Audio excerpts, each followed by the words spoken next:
J Jayalalithaa என்னும் நான் சட்டப்படி அமைக்கப்பெற்ற இந்திய அரசியலமைப்பின் பால் உண்மையான நம்பிக்கையும் மாறா பற்றும் கொண்டிருப்பேன் என்றும் இந்திய நாட்டின் ஒப்பில்லாத முழுமுதல் ஆட்சியையும் ஒருமையையும் நிலைநிறுத்துவேன் என்றும் தமிழ்நாட்டு அரசின் முதலமைச்சராக உண்மையாகவும் உளச்சான்றின்படியும் என் கடமைகளை நிறைவேற்றுவேன் என்றும் அரசியல் அமைப்பிற்கும் சட்டத்திற்கும் இணங்க அச்சமும் ஒருதலை சார்புமின்றி விருப்பு வெறுப்பை விலக்கி பலதரப்பட்ட மக்கள் அனைவருக்கும் நேர்மையானதை செய்வேன் என்றும் ஆண்டவன் மீது ஆணையிட்டு உறுதிமொழிகிறேன்.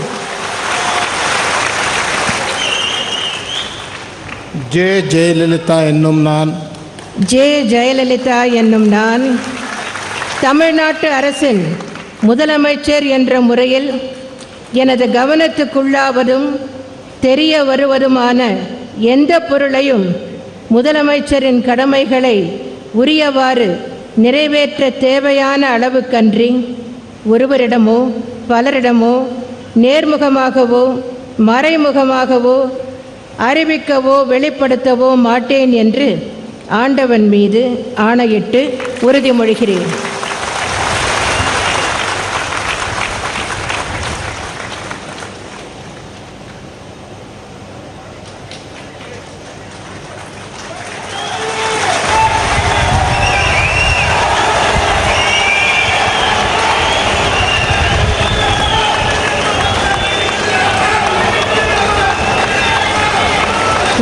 So there it is, amidst loud applause that we've heard, Jayalalitha now taking the oath of the Chief Minister of the state of Tamil Nadu. And what a comeback many would say that this is.